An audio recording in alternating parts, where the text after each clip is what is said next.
ನಿಮ್ಮ ಹಳೆಯ ಚಿನ್ನದ ಒಡವೆನ ಅಧಿಕ ಬೆಲೆಗೆ ಮಾರಬೇಕೆ? ಆಟಿಕಾಗೆ ಕಾಲ್ ಮಾಡಿ 8880 ಅಟ್ಟಿಕಾ ಗೋಲ್ಡ್ ಕಂಪನಿ. ಇತ್ತೀಚಿನ ದಿನಗಳಲ್ಲಿ ನಾವು ತಿನ್ನುವ ಆಹಾರ ಎಷ್ಟು ಸುರಕ್ಷಿತ ಅನ್ನೋ ಪ್ರಶ್ನೆ ಉದ್ಭವಿಸಿದೆ. ಹಾಲಿನಿಂದ ಹಿಡಿದು ತರಕಾರಿ, ಸೊಪ್ಪು ಅಷ್ಟೇ ಯಾಕೆ ಆಹಾರ ಪದಾರ್ಥಗಳು ಕೂಡ ವಿಷಪೂರಿತವಾಗ್ತಿವೆ. ಇತ್ತೀಚೆಗೆ ಆಹಾರ ಸುರಕ್ಷತಾ ಇಲಾಖೆ ಅಧಿಕಾರಿಗಳ ದಾಳಿ ಕಹಿ ಸತ್ಯವನ್ನ ಬಯಲು ಮಾಡಿತ್ತು.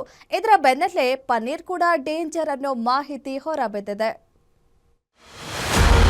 ರಾಜ್ಯದಲ್ಲಿ ವರ್ಷದ ಕಾಲ ಕೃತಕ ಪನ್ನೀರ್ ಬ್ಯಾನ್. ನಿಯಮ ಮೀರಿ ಮಾರಾಟ ಮಾಡಿದ್ರೆ ಕಠಿಣ ಕ್ರಮ ಫಿಕ್ಸ್. ನೆರೆಯ ಮಹಾರಾಷ್ಟ್ರದಲ್ಲಿ ಕಳೆದ ಕೆಲ ತಿಂಗಳ ಹಿಂದೆ ಅನಲಾಗ್ ಅಂದರೆ ಕೃತಕವಾಗಿ ಸಿದ್ಧಪಡಿಸಿದ ಪನ್ನೀರ್ ಮಾರಾಟ ಮಾಡ್ತಿರೋದು ಪತ್ತೆಯಾಗಿತ್ತು. ಪ್ರಾಣಿಗಳ ಮಾಂಸದಿಂದ ವನಸ್ಪತಿ ಎಣ್ಣೆ ಸೇರಿದಂತೆ ವಿವಿಧ ಪದಾರ್ಥಗಳನ್ನು ಬಳಸಿ ಸಿದ್ಧಪಡಿಸಿರೋ ಪನ್ನೀರ್ ಮಹಾರಾಷ್ಟ್ರದಲ್ಲಿ ಸಿಕ್ಕಿಬಿದ್ದಿತ್ತು. ಮನುಷ್ಯನ ಆರೋಗ್ಯದ ಮೇಲೆ ದುಷ್ಪರಿಣಾಮ ಬೀರೋ ಇಂತಹ ಕೃತಕ ಪನ್ನೀರ್ಗೆ ಆ ರಾಜ್ಯದಲ್ಲಿ ನಿಷೇಧ ಹೇರಲಾಗಿತ್ತು.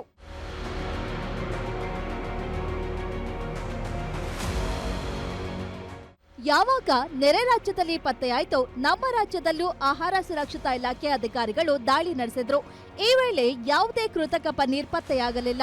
ಹಾಲು ಹಾಗೂ ಹಾಲಿನ ಉತ್ಪನ್ನದಿಂದ ಸಿದ್ಧಪಡಿಸಿದ ಪನ್ನೀರ್ ಮಾತ್ರ ಲಭ್ಯವಾಗಿತ್ತು.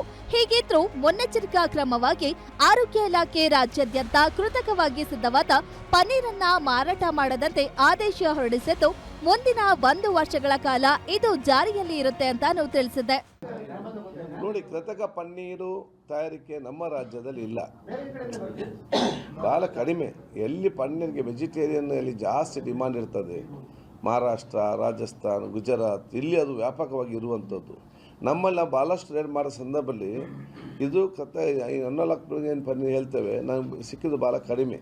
ಆದರೂ ಕೂಡ ನಾವು ಅದನ್ನು ಬ್ಯಾನ್ ಅಂತ ನಾವು ಆದೇಶ ಮಾಡಿದ್ದೇವೆ. ಯಾಕೆ ಅಂತ ಹೇಳಿದರೆ, ಅಲ್ಲಿ ತಯಾರು ಮಾಡ್ತಾಯಿದ್ರು, ಅಲ್ಲಿ ಮಾರ್ಕೆಟ್ ಬಂದಾಗಿದೆ ಅಂತೇಳಿ ಇಲ್ಲಿ ಕಲಿಸೋದು ಬೇಡ ಅಂತ ಹೇಳಿಕೊಂಡು ನಾವು ಅದನ್ನು ಪ್ರಿಕಾಷನ್ ಆಗಿ ನಾವು ಕೂಡ ಅದನ್ನು ಬ್ಯಾನ್ ಅಂತ ನಾವು ಆದೇಶ ಮಾಡಿದ್ದೇವೆ.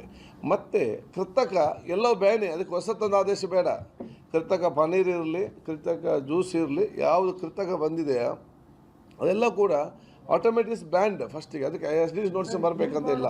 ಇನ್ನು ಕೃತಕ ಪನ್ನೀರ್ ಬಳಕೆಯಿಂದ ಕೊಬ್ಬಿನಾಂಶ ಹೆಚ್ಚಿನ ಪ್ರಮಾಣದಲ್ಲಿ ಇರುತ್ತಂತೆ. ಇದು ಆರೋಗ್ಯಕ್ಕೆ ಹಾನಿಕರವಾಗಿದ್ದು, ಸೇವನೆಯಿಂದ ನಾನಾ ರೀತಿಯ ಆರೋಗ್ಯದ ಸಮಸ್ಯೆಗಳು ಕಾಣಿಸಿಕೊಳ್ತವಂತೆ. ಹೀಗಾಗಿ ಇಂತಹ ಗಟ್ಟಿ ನಿರ್ಧಾರ ಮಾಡಲಾಗಿದೆ.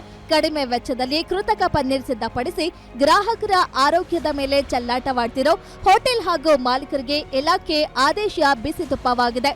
1 ವರ್ಷ ಬ್ಯಾನ್ ಮಾಡಿ ಆದೇಶ ಏನೋ ಮಾಡಲಾಗಿದೆ. ಆದ್ರೆ ಇದನ್ನ ಮಾನಿಟರ್ ಮಾಡೋದೇ ಇಲಾಖೆಗೆ ದೊಡ್ಡ ತಲೆನೋವಾಗಿದ್ದು, ಇದನ್ನ ಹೇಗೆ ನಿಭಾಯಿಸುತ್ತೆ ಅನ್ನೋದೇ ಯಕ್ಷ ಪ್ರಶ್ನೆ.